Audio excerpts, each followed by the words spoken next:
Et bonjour à toutes et tous, bienvenue sur cette vidéo où je vais vous parler d'Heredity, le livre de Swann.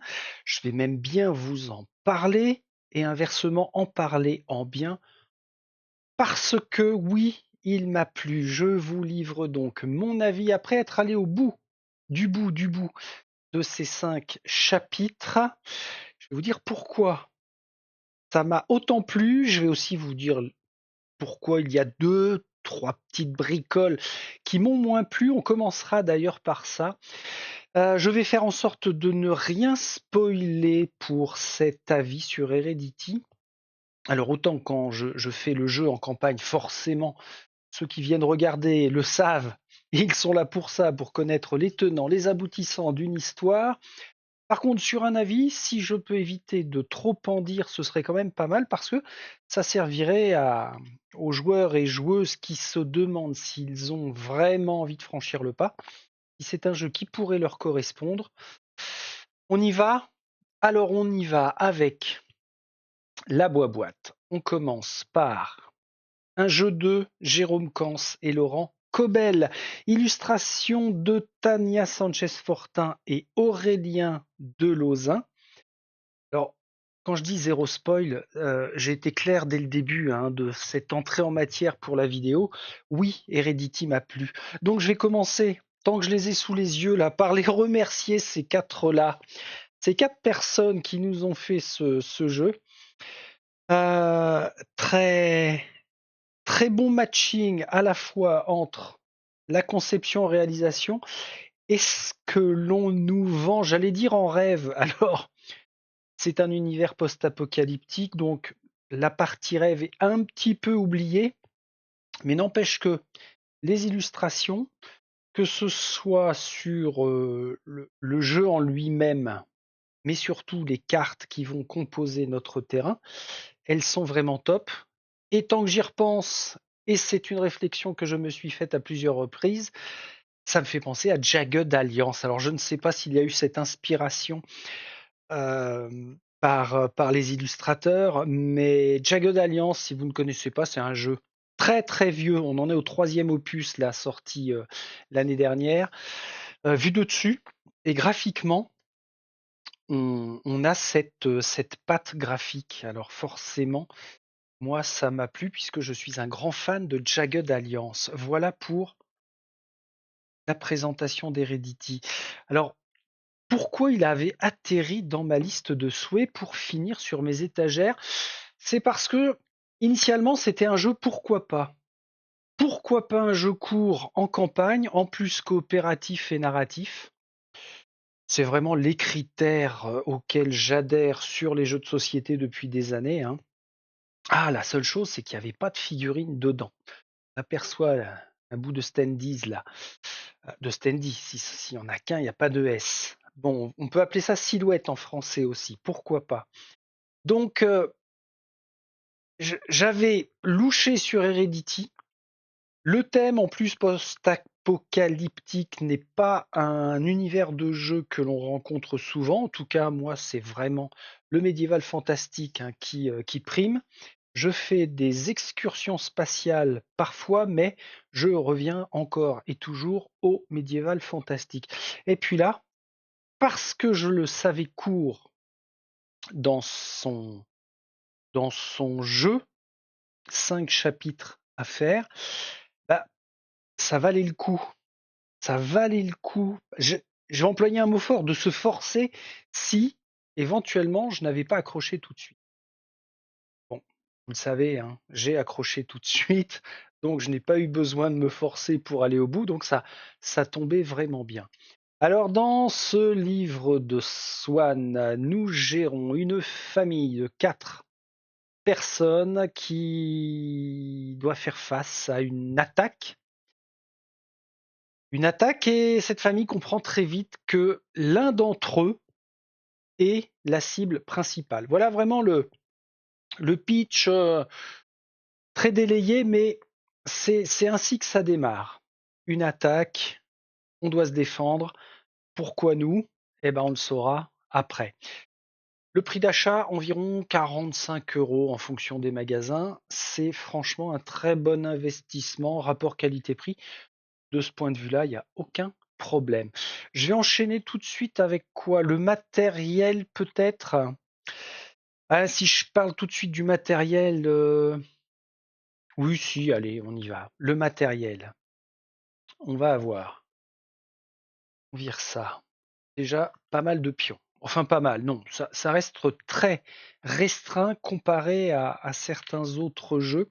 Alors, on est dans du narratif, oui, on n'est pas dans un esprit dungeon crawler, hein, c'est une succession d'aventures racontées, on a un fil conducteur, mais pas du tout dungeon crawler. Alors, pas beaucoup de pions en soi. Ils sont quand même malins ces pions parce que là, on a notamment des pions génériques qui peuvent servir à plusieurs types d'objets ou plusieurs types de situations. Donc ça, c'est pas mal. Un premier regret sur les pions, certains sont trop petits, notamment ceux-là. Vous voyez, ceux qui sont à peine plus gros qu'un ongle rongé proprement. C'est dommage. Je préfère avoir des pions, voilà, limite cette taille de pion par rapport à un ongle de pouce, c'est un peu plus sympa. Alors, ça va quand même en adéquation avec la taille des cartes, le terrain. Donc oui, c'est pas déconnant, si ce n'est qu'il aurait fallu agrandir la taille des cartes aussi. Pour certains endroits, ça aurait été plutôt bénéfique pour certains détails, mais dans l'ensemble, ça va. Tout tient dans une boîte qui n'est pas forcément trop grande. Donc c'est pas du tout déconnant. Après, je sais bien qu'il doit y avoir une histoire de coût. Ben oui, Friedrich, le jour où tu auras fait sorti ton jeu de A à Z, tu te rendras compte que certaines des remarques ne sont plus justifiées quand c'est ton produit. Mais enfin bon, moi je vois ça de mon œil de joueur, utilisateur et manipulateur. Donc on a quelques pions, des pions en bois, ça c'est très bien pour symboliser les actions sur nos personnages. Eux, pour le coup, ils sont gros, ils sont balèzes. Ça, c'est très très bien à manipuler. Un pion, pardon, en bois que j'ai beaucoup aimé aussi, c'est le sablier de notre ligne de temps, parce qu'il est gros aussi. Le reste du matériel, alors, la règle du jeu, bien évidemment. Les planches, des silhouettes qui vont nous servir au fur et à mesure des chapitres, eux sont très sympas aussi. Un autre point que j'ai regretté, mais j'ai toujours en tête, les standees de Dead of Winter, qui sont très grands. Là, on a des standees un petit peu plus petits, avec, tant que j'y pense, ça. Pourquoi ça m'avait tapé à l'œil lors du déballage, mais pourquoi avoir fait des socles en plastoc aussi haut? Je trouve que ça dénature l'ensemble. Alors oui, en termes de couleur, on repère très facilement, mais enfin, il n'y avait pas besoin de ça. Les socles aussi de nos ennemis ou des PNJ que l'on rencontre, même chose, transparent. Alors ça aide à avoir un effet de neutralité, le fait que ce soit transparent, mais ils sont trop, vraiment trop. Je me rappelle de ceux fournis dans Gloomhaven. Alors eux étaient moches, mais pour le coup étaient beaucoup plus petits. Et pourquoi j'évoquais les standees de Dead of Winter? Ce sont les seuls, oui je pense, les seuls jusqu'à présent qui étaient aussi grands, aussi costauds. Et ça représentait une immersion, mais alors vraiment immédiate, avec en plus des graphismes sur Dead of Winter, que je retrouve d'ailleurs un petit peu là-dedans. Donc c'est pour ça aussi que j'ai beaucoup aimé l'aspect dessin design de l'ensemble. Donc les standees, on agrandit un peu la boîte, on agrandit un peu les standees, c'est formidable. Tiens, en parlant de choses formidables, ça j'ai beaucoup aimé. Plutôt que d'avoir, on va citer quoi? À la Gloomhaven, où on a des standees que l'on dépunch, on en met de tous les côtés dans les sachets, on les range. Là, c'est chapitré. J'ai trouvé ça très malin parce que Alors autant moi je ne me spoil pas sur les cartes une fois que j'ai fait un déballage où je commence à jouer. Jamais, jamais, mais là c'était plaisant d'avoir l'énumération de nos chapitres et de se projeter après avoir fini le chapitre 1 et d'avoir vu comment ça fonctionnait, de se projeter sur ah tiens, au chapitre 2 on va rencontrer des connards. Et pas forcément que des connards, parce que là, si ça se trouve, elle, c'est pas une petite connasse. On sait pas. Et ça, c'était bien. 5 chapitres à venir, waouh, plus ça va et plus on s'aperçoit qu'il y avait des choses bizarres. Le chapitre 4, j'étais assez pressé d'y aller parce que on s'est retrouvé avec des créatures très cheloues. Hep, hep, hep, Friedrich, no trop de spoil. Bon, en même temps, quelqu'un qui va regarder une vidéo de déballage verra les planches. Bon, ok. Donc, dans l'ensemble, ces deux planches de Standees sont vraiment très très bien fichues. Ah tiens, j'ai mis de côté le livret, mais autant en parler tout de suite puisqu'on rebalaye le matériel. Alors, pas 50 000 pages, hein, 23 pages. Allez, 24 avec l'aide-mémoire derrière. Il est très clair, vraiment très très clair. En fait, je me suis aperçu d'une chose, c'est qu'après la première lecture, à part l'avoir sur le côté pour vraiment se plonger dans un point de règle précis, ça n'a pas été une usine à gaz à se l'avaler, celui-là. J'avais même commencé un mémo, comme je fais toujours, puis je l'ai arrêté en cours de frappe, que je me suis aperçu qu'après avoir joué le premier chapitre, bah, et non, mais ça se retient bien. Et surtout, est-ce qu'on a un glossaire? Ben, bien sûr qu'on a pas un glossaire, un sommaire. Surtout à feuilleter, vu qu'il n'y a pas beaucoup de pages, je suis retombé à chaque fois assez vite sur le point de règle que je recherchais. Et en parlant des règles, donc encore une fois, elles sont claires, elles sont bien compartimentées. Ça a été un vrai plaisir de pouvoir jouer dans la foulée de la lecture. Donc le livret de règles, très bien. Ensuite, nous reste, on a des sachets de sauvegarde là. Alors, ils sont encore tout neufs, tout propres, hein. Je vais pouvoir les revendre à prix d'or parce que, vous voyez, je les ai même pas utilisés. Mais c'est normal, j'ai joué dans la foulée. Tout a été joué dans la foulée. Ça m'a pris combien? Tiens, j'ai pas checké sur la chaîne. Ça a dû prendre 2 semaines et demie pour faire la campagne, hein, en prenant son temps. J'en finis avec le matériel, sinon je vais m'éparpiller. Il nous reste tous les paquets de scénarios. Alors tous, on va temporiser. On a 5 scénarios, ce qui est largement suffisant parce que ça n'a pas fait remplissage. Il n'y a aucun chapitre d'aventure qui m'a paru. Oh, ça, on aurait pu s'en passer. Non, tout s'enchaîne vraiment bien. À partir du moment où l'attaque se déclenche jusqu'à la conclusion, tout s'est très très bien enchaîné. Contrairement à d'autres jeux, je vais reprendre Gloomhaven par exemple. Alors oui, on a une durée de vie de malade. On a près de voire plus de 100 scénarios à jouer, sauf que certains sont quand même relativement redondants. Ça n'apporte rien à la finalité de l'histoire. Je pense aussi, bah, un des derniers sur lequel je suis, la Core Space, je suis encore mitigé. J'ai pas fait suffisamment la campagne, mais, pour certains scénarios, j'ai quand même l'impression que ça sert de remplissage pour en faire plus. À confirmer ou pas.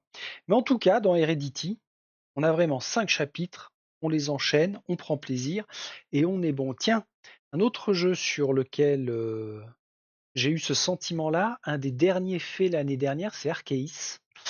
Même si je me suis pris une tôle en solo et j'ai pas pu aller à la fin de la campagne tout seul comme un grand, Arceus, ça s'enchaînait aussi très très bien et on sait que c'est un jeu où il n'y a pas beaucoup de scénarios, il doit y en avoir 8. Donc, ça rejoignait mon souhait de, de jeu one-shot.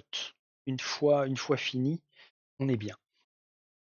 Autre matériel, des aides de jeu, qui sont d'ailleurs très bien fichues, les cartes recto verso. Et puis en parlant de cartes, on va avoir d'autres cartes. Alors, un paquet secret dans lequel on va trouver des cartes secrètes, je n'en dis pas plus. Mais on va trouver aussi nos cartes qui nous servent à effectuer les combats. La carte famille qui est vraiment le point central de notre ligne de temps, les aides de jeu, les standees de nos héros. Et puis, un point très important, puisque ça fait partie intégrante du gameplay, il y a même les jambes de Jamal qui sont restées collées sous la boîte. Hop! Et puis on a comment on va dire, nos personnages, voilà, tout bêtement, hein, nos personnages qui se composent aussi de 3 cartes chacun.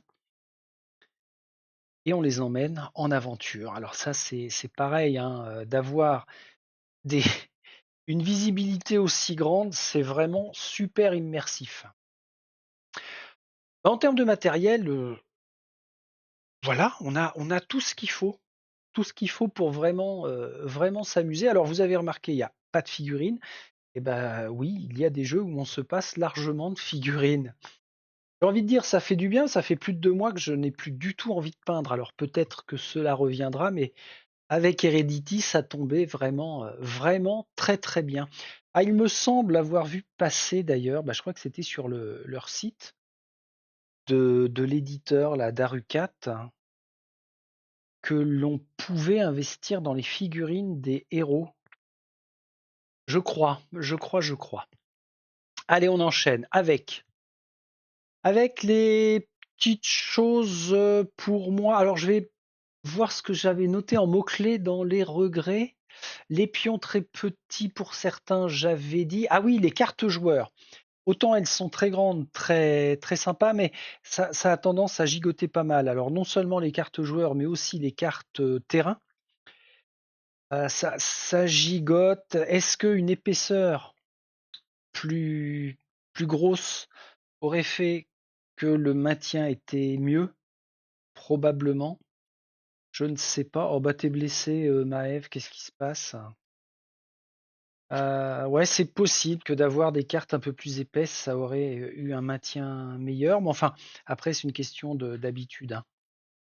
Faut pas être bourrin quand on joue aux jeux de société, donc on y va mollo. Ah, vous avez noté, il n'y a aucun dé.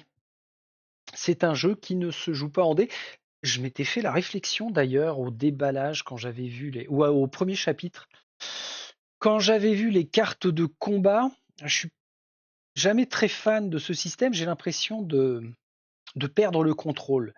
Ce qui est vraiment très personnel et très bête dans le sens où on lance un dé. Quel genre de contrôle on peut avoir dessus? L'inclinaison, la force? Non, ça ce sont des conneries. Et puis je m'y suis bien fait, je m'y suis beaucoup mieux fait qu'à Gloomhaven. Alors peut-être que depuis que Gloomhaven est passé avec un tirage de modificateurs d'attaque absolument déplorable parfois et très stressant, maintenant j'y suis plus habitué. Et là le système était vraiment finalement très très sympa. Donc pas de dés dans ce jeu-là, on s'en passe. Alors en moyen, je vais attaquer tout de suite j'ai quoi? J'ai deux choses moyennes, et puis après vous verrez que le très bon va largement prendre le dessus. Euh, il y a une règle. Alors je prends la règle, non, c'est vraiment un réflexe d'association d'idées, mais non. Il y a une règle qui m'avait gêné dans le chapitre 1, je ne vous montre pas, je vous en parle juste brièvement. C'est une règle de renfort qui a fait que on était censé réaffronter encore et toujours des vagues d'ennemis. Ça me l'a pas trop fait. J'avais l'impression que c'était histoire de combler. Alors après coup, une fois le jeu fini, oui, c'est nécessaire de mettre un semblant de pression sur les joueurs, mais c'est pas le choix que j'aurais fait moi. J'aurais préféré qu'il y ait plus d'événements différents jusqu'à la fin du chapitre 1 pour nous maintenir la pression et nous apporter des surprises, plutôt que de faire revenir inlassablement les premiers ennemis qu'on avait déjà rencontrés. Ça, c'était un premier bémol. Alors, ce genre de fonctionnement à la renfort va être bon et ne me gêne pas sur un zombicide, par exemple. ou certains dungeon crawlers qui en abusent aussi pas mal, mais j'ai toujours trouvé que c'était une facilité pour faire une pression sur les joueurs.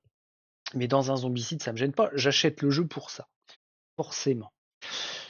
Ensuite, une chose qui m'a gêné parce que j'ai perdu en même temps. Non pas que perdre soit une gêne en soi. Quand on perd avec panache ou qu'on se prend une belle grosse branlée, ça fait aussi plaisir. Mais le fait de perdre et de devoir recommencer, ça, c'est pas ma came. J'ai beaucoup de mal à le faire. D'ailleurs, je ne le fais jamais. Et si vous suivez un petit peu ce que je fais sur la chaîne dans mes campagnes, c'est que je m'arrange toujours pour finir le scénario en cours, en passant outre mon échec, mais en me pénalisant quand même. Ce qui a été bien, c'est que aussi dans Heredity, on peut le faire. C'est très facile. On se pénalise, par exemple, moi c'est ce que j'avais fait, sur les composants à gagner, ou plutôt à conserver. Je les avais tous enlevés. Et c'était bien comme ça m'a permis de continuer l'histoire sans avoir à recommencer. Pourquoi j'aime pas recommencer? Parce que j'ai tellement de choses à faire, tellement de choses à jouer. Et cette envie, mais ça c'est mon passé de maître de jeu, cette envie d'avoir une vraie continuité dans mes histoires, comme on a au jeu de rôle, hein, eh bien, recommencer, non, je suis pas du tout fan. Mais on reviendra sur la rejouabilité. J'ai deux, trois choses à dire là-dessus qui peuvent être sympas. Et bah, je crois que je suis au regret de vous dire que j'en ai fini avec les 2 points de gameplay, règles qui m'ont un petit peu chagriné. Par contre, après, tout ce qui est très bon, tout ce qui a été très bon et qui j'espère le restera dans la continuité de la suite. Alors je vais rebalayer mes notes, mais dessin graphisme, je reste dessus, hein, y a aucun souci là-dessus. Je l'ai dit. La campagne, elle était courte. C'est ce que je voulais. Par contre, ce que l'on apprécie, comme dans les jeux vidéo, hein, enfin certains qui nous sont vendus comme très courts mais très intenses, c'est pas toujours le cas. Alors que là, dans Heredity, waouh! Ah, pour de l'intensité, j'en ai eu de l'intensité, voire même des moments très très intenses. Et ce qui est bien, c'est que ça a démarré dès le chapitre 1. On est tout de suite dedans avec ce besoin de s'en sortir. La notion d'urgence est parfaitement bien rendue. Et puis, ça nous lâche pas, hein. Chapitre 2, chapitre 3. On y est toujours dans l'intensité. Alors, là où ça a été très bien fait en termes de challenge sur la campagne, chapitre 1, ça bourrine. Le chapitre 2, c'est un peu plus posé, mais ça peut bourriner en fonction de vos choix. Chapitre 3, alors attendez que je me le remette en tête sur 2-3 bricoles. Il a été, ah oui, oui, oui, oui, oui, bah bien sûr. Il a été très intense aussi. Le 4, ça m'a bien changé par rapport aux 3 premiers, et c'est ça ce qui a été plaisant aussi. Ce sont ces surprises quand on avance de scénario en scénario pour arriver jusqu'à la conclusion du chapitre 5. Dans l'ensemble, ce que j'ai retenu, c'est le waouh.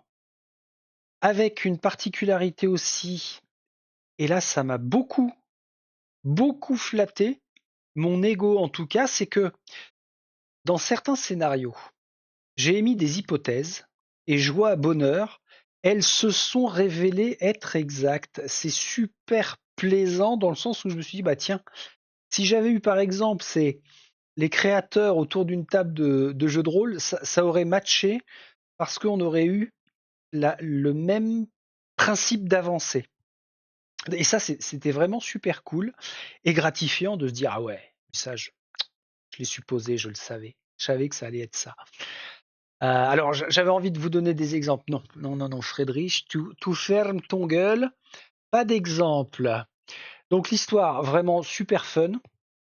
La fin, autant le démarrage est bien. Faut pas que je commence par autant. Si je dis autant, ça veut dire qu'il y a un bémol sur la fin. Non, non. On a un démarrage au top, on a une fin, zéro déception. Ah la vache! Ah la vache, le livre de Swann, bah oui, oui, oui. Je me rappelle qu'au déballage, j'avais dit, mais tiens, c'est bizarre ça, le livre de Swann, pourquoi l'avoir appelé comme ça? On saura peut-être, mais ça devient super clair, c'est super bien amené, très très bien expliqué, au top. Donc au final, cette campagne, elle m'a vraiment pris aux tripes, hein. Il y a eu beaucoup de rebondissements et puis beaucoup d'éléments stressants, mais un bon stress, pas un stress où on se dit: «Ah là là, mais qu'est-ce qu'ils nous ont fait là? C'est complètement con». Non, non, non, du bon stress où, faut se démerder, quoi. Après les règles de base, donc je l'ai dit, très bien expliqué, très bien pensé. OK, un point super fun en cours de jeu d'un chapitre à l'autre. On a du gameplay qui change. Donc on a une base, un livre de règles, qui nous dit dans 90% des situations, vous faites ça comme ça. Ah oui, d'accord, c'est clair. Mais dans d'autres situations que l'on va vous exposer, il va y avoir telle règle, telle règle, telle règle. D'où l'utilisation de jetons génériques qui vont permettre d'appliquer ces nouvelles règles. Et je crois que dans chaque scénario, on a un nouveau gameplay parce que il est déclenché, ce nouveau gameplay, par des cartes qu'on va utiliser ou pas, au choix. Donc ça, c'était vraiment top. J'ai noté jamais routinier. Ah oui, tiens, c'est vrai ça. Alors, excepté cette règle de renfort qui survient à 2 moments différents, que moi j'ai gommé, hein. Ah oui, alors que je vous donne quand même l'astuce éventuellement qui pourrait vous servir. Si on vous dit que vous avez 4 ennemis de base qui arrivent sur le terrain en début d'aventure et puis vous en éliminez, mais que de toute façon au round suivant, bah, il y en a encore et encore qui arriveront. Moi, ce que j'avais décidé de faire, c'était que on en a 4, 2 disponibles vraiment visuellement. Et ben, une fois que j'ai éliminé les 4, pas de règle de renfort, je continue l'aventure, ce qui m'a permis de jouer beaucoup plus sereinement et d'avoir envie vraiment d'aller au bout. Voici la petite astuce. Donc, mis à part ça, le fait que ce soit jamais routinier, c'est très très bon. Parce que, après avoir fait les 2 premiers chapitres là, j'avais déjà vu, enfin plutôt vécu 2 aventures complètement différentes qui m'avaient donné envie d'aller au bout, mais en plus, pas de routine, ça m'a vraiment donné envie d'aller au 3, au 4 et au 5. Bien vu. Le visuel des héros avec le grand plateau, j'ai trouvé ça bien. Ben oui, j'ai trouvé ça bien parce que, je l'ai dit tout à l'heure, ça amène une immersion assez forte. Ça compose un plateau très grand parce qu'il faut bien penser qu'à gauche et à droite de chaque personnage que l'on va jouer, on va venir placer, voilà, à gauche et droite, on va venir placer de l'équipement. Ça veut dire que potentiellement, chacun d'entre nous, autour de la table, on peut avoir jusqu'à 6 équipements disponibles. Avec une particularité, tant que j'y pense, c'est que ces équipements que l'on va gauler, trouver en cours d'aventure, eh ben, on n'est pas obligé de mettre la main dessus. Et ça, moi, ce que j'aime bien faire, c'est après avoir fini un chapitre, je ne regarde pas le paquet de cartes qui reste. Sur tous les chapitres, il m'en est resté bonne dizaine, parfois jusqu'à 15, me semble-t-il. Alors, il pouvait y avoir des cartes en lien avec un choix de scénario, une orientation, mais je sais aussi qu'il y avait des cartes d'équipement que je n'avais pas trouvées. Et bah tant pis, tant pis, tant pis. Donc, pour en revenir à ce visuel de silhouette et la manipulation, parce que Là où on prend plaisir dans un jeu de société, c'est à manipuler nos héros, à se manipuler soi-même. C'est vachement bien. On a grande carte, on place nos pions actions comme ça, une interaction, une observation, une discussion. La mécanique de jeu aussi, c'est pas Jamal commence, Maëv fait son tour, Brick enchaîne, on finit le round par Selena, non. Jamal va se déplacer, ensuite c'est Maëv qui peut discuter parce qu'elle est à l'autre bout de la carte, suivi par Brick qui fait une connerie dans un garage avec ta couleur de pion, s'il te plaît. Et puis Selena qui va appuyer sur un bouton au moment où il faut pas. Ce ne sont que des exemples, mais en termes de jeu, c'est vachement bien parce que on peut. C'est d'ailleurs ce que j'ai fait. Alors peut-être que je l'ai fait beaucoup parce que je jouais en solo. C'est un personnage va découvrir du terrain, les autres en retrait, et on avise en fonction de ce qu'on trouve. Hop, on fait agir les autres. C'est super bien ça. Donc ce visuel là avec grand plateau, c'est top. Et puis ce qui est top aussi, c'est que ouah, au fur et à mesure que l'on est blessé, on retourne nos cartes et on voit qu'on a de moins en moins d'actions. On en a pris plein la gueule, on est taché de sang. Et c'est un jeu où on peut finir par mourir, donc par perdre quelqu'un définitivement. Ceci dit, ces règles de blessure sont bonnes de gestion parce qu'après avoir subi, je vais dire au chapitre 1, et puis on commence à voir qu'au chapitre 2, ah oui, alors la répartition des blessures, il va peut-être falloir faire comme ça, comme ça, comme ça.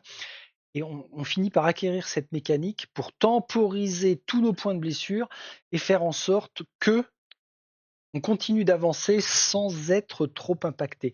Donc ça, c'est un bon gameplay. Ensuite, alors ça tombe bien, la gestion des blessures, je viens d'en parler. La mécanique des cartes, ah oui, ça c'était aussi très important puisque c'est la base du jeu. Toutes les cartes sont recto verso, que ce soit les cartes équipement, les cartes de terrain, c'est vachement bien fait. Vous avez remarqué, on a un livret de règles, oui, mais qu'en est-il du livret de scénario ou de l'application? Ben non, on s'en fout. En soi, ça se suffit à soi, justement. On a un descriptif généralement sur une carte. Si je prends, allez, juste la carte du chapitre 1, voilà, la mise en place, on a, par exemple, un schéma, et puis de l'autre côté, on peut retourner la carte, pour peu qu'on ait un symbole, hop, ça nous en dit plus. Toutes les cartes sont sur ce format-là. Ce qui fait que pas besoin de bouquin dans lequel se référer en disant si vous rentrez dans la décharge, allez au chapitre page 27, paragraphe 8. Non, vous rentrez dans la décharge, vous retournez la carte de la décharge et on voit ce qui se passe. Et toute l'aventure se fait à partir de ça. Toute la narration, vous voyez, les textes comme ça sur fond parchemin, c'est de la narration. Et donc tout est bien narré parce que c'est concis, c'est pas débile, l'histoire est très loin d'être débile d'ailleurs. Donc ça fonctionne bien. Une application, oui, ça a son charme. Moi, je suis pas contre les jeux à application. Encore faut-il que ce soit fait peut-être pour des jeux où il y a, je sais pas, 20, 25 chapitres, quelque chose de plus conséquent, ou que les auteurs créateurs veuillent mettre une musique spécifique avec des bruitages spécifiques. Ça peut avoir son charme. Là, je pense aux Demeures de l'épouvante, notamment. Mais en tout cas, dans Heredity, ça fonctionne parfaitement. Toute notre aventure est là. Alors attention, c'est pas un système de livre dont vous êtes le héros, hein, avec des paragraphes par rapport au choix. Non, non, on applique un choix, on retourne la carte et l'aventure continue. Ensuite, les combats. Les combats, c'est un des points sur lequel généralement je peux tiquer. Là, tout s'est super bien passé dans le sens où c'est pas lourd. On peut faire des actions combinées qui sont très simples à réaliser. La ligne de vue, les distances, les portées, tout ça, c'est super intuitif. Et ce qui est important dans un jeu de ce type-là, c'est que ça maintient le rythme très soutenu de cette gestion de nos ennemis. Donc les combats ont été vraiment, vraiment plaisants avec les cartes karma, encore une fois, un système qui n'est pas lourd et je peux le dire, c'est pas trop pénalisant. Je pensais que ce serait beaucoup plus pénalisant que ça. Bon, encore faut-il avoir de la chance parce qu'au final, notre paquet de cartes combat karma n'est composé que de 9 cartes, mais elles sont évolutives. En fonction de nos résultats, en fonction de nos avancées, on va débloquer des cartes du paquet secret. Mais dans tous les cas, on n'en aura toujours que 9. Donc ces combats, ils sont vraiment très très bien. On peut se protéger, on peut encaisser, répartir les dégâts, riposter, anticiper sur les actions des ennemis à venir dans la fameuse ligne de temps, puisque à gauche et à droite de cette carte centrale, on va rajouter des cartes qui vont composer la ligne de temps, et chaque carte va être un événement ou un combat. Et grâce à cette ligne, on peut, en réfléchissant un peu, anticiper sur nos actions. Donc, sur le principe, et c'est ça que j'aime bien, c'est, on peut dire que avoir une stratégie pour 2 tours d'avance, c'est pas déconnant. Alors, ça peut être encore plus facile à faire à plusieurs autour d'une table, mais en solo, ça a été bien. Ah tiens, une chose que j'ai zappé, il y a de l'exploration, il y a du combat, il y a des dialogues, oui, mais à un moment dans le bazar, il y a des énigmes à résoudre. Et en solo, je suis pas fan de ça parce que je me minimise peut-être par rapport à mon taux de réflexion disponible, mais en fait, sur X, j'ai réussi à en passer plus de la moitié, tout seul comme un grand. Donc c'était bien. C'était gratifiant. Mais, tout ça pour dire qu'il y a aussi un semblant d'énigme, c'est chouette. Ensuite, ah ouais, tiens, une chose, et je crois que c'était, oui, c'est forcément là. Où est-ce que j'avais vu ça? Au déballage, j'avais fait une réflexion sur, voilà, c'est ici. Testeur et testeuse, j'étais surpris d'avoir autant de noms en fait, parce que dans les jeux en général, j'ai pas souvenir, et d'ailleurs ça m'a fait pester de temps en temps. J'ai en tête Ciné Tempore, que j'avais vraiment adoré. Mais au bout de 3-4 scénarios, j'avais fait la réflexion de me dire ouais, waouh, waouh, waouh. Là, clairement, ça n'a pas été testé. Et on avait dû regarder dans la règle. S'il y avait 12 testeurs en tout, je crois que c'était déjà le bout du monde. Alors que là, on en a une vingtaine.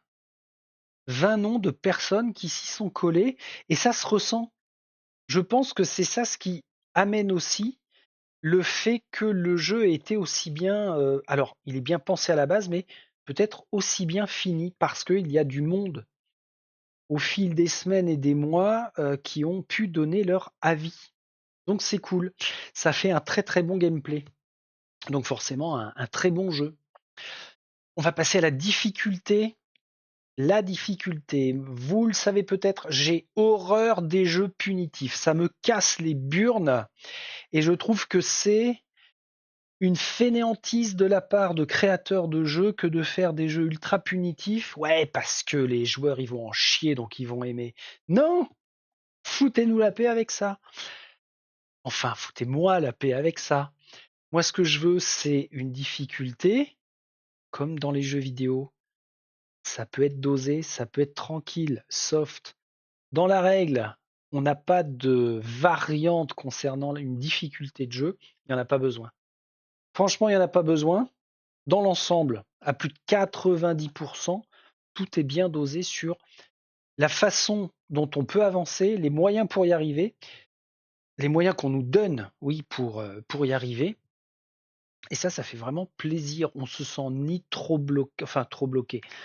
Je repense là, en le disant machinalement, à une énigme sur laquelle j'ai été bien bloqué, mais la construction est maligne parce que on fait différemment.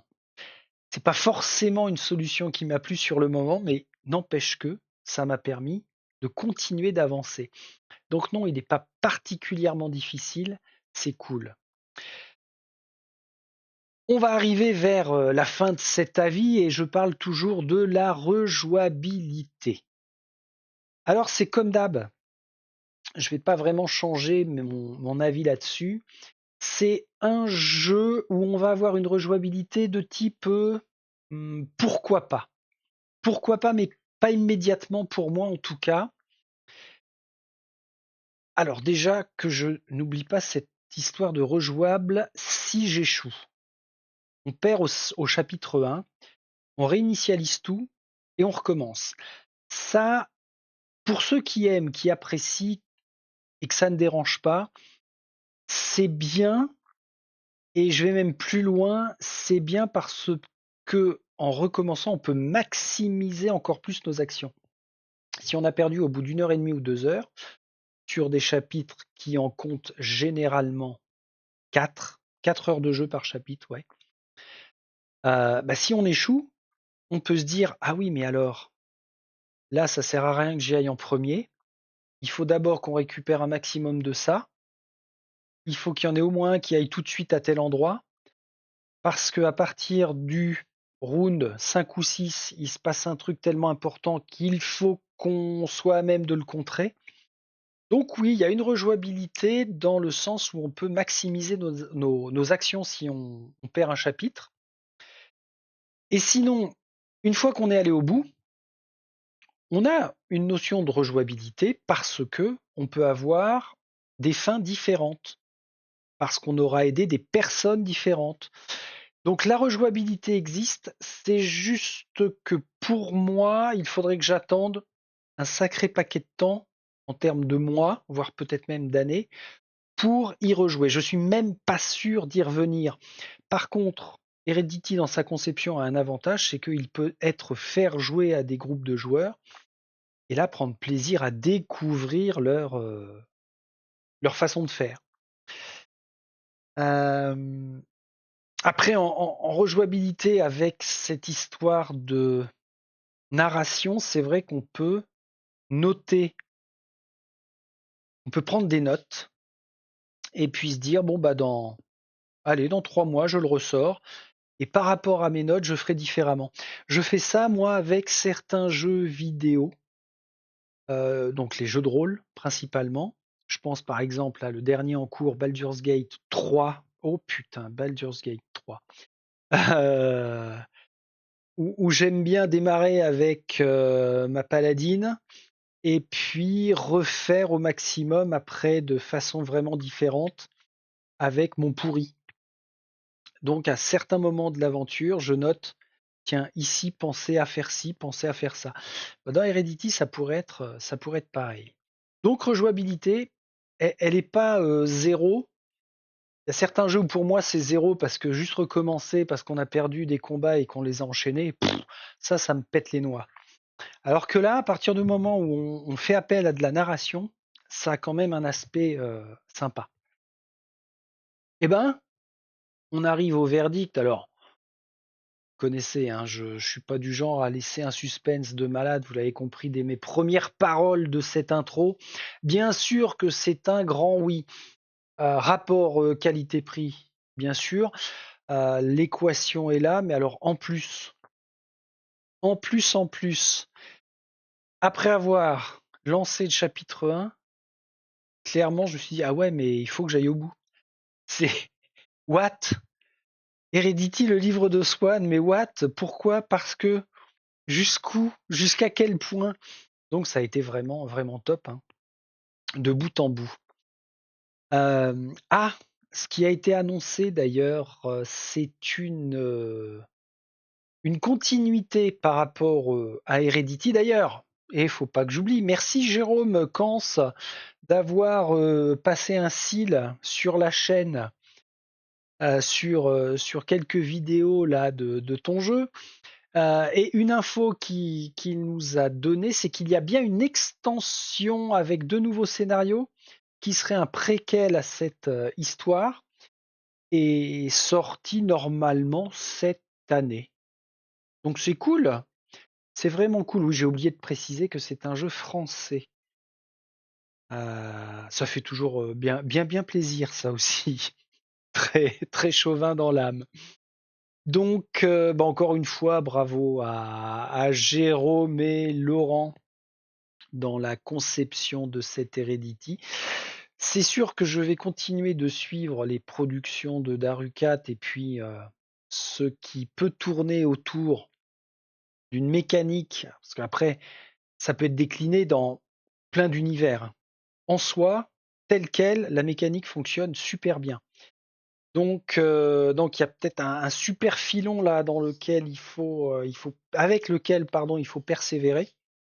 Ça peut être cool de se dire, allez, tous les ans, hop, on se, on se sort un jeu de, de Jérôme et Laurent, et puis on y va. Donc, bah, je vais en finir sur ces bonnes notes-là, hein, pour vous dire que c'était super chouette, super tripant. Ah tiens, un élément que j'avais pas noté, mais j'ai j'ai eu la réflexion aussi, à chaque chapitre d'ailleurs, c'était à la vache. Déjà, ça fait déjà 1 heure et demie, déjà 2 heures que je joue. Waouh, j'ai pas vu le temps passer. C'est pas le cas avec tous les jeux où parfois on dit ah ouais tiens ça fait déjà 45 minutes mais j'ai rien foutu là. J'ai fait 8 tours et pop pop pop pop pop pop pop. Je suis pas encore au bout. Là c'était vraiment l'inverse.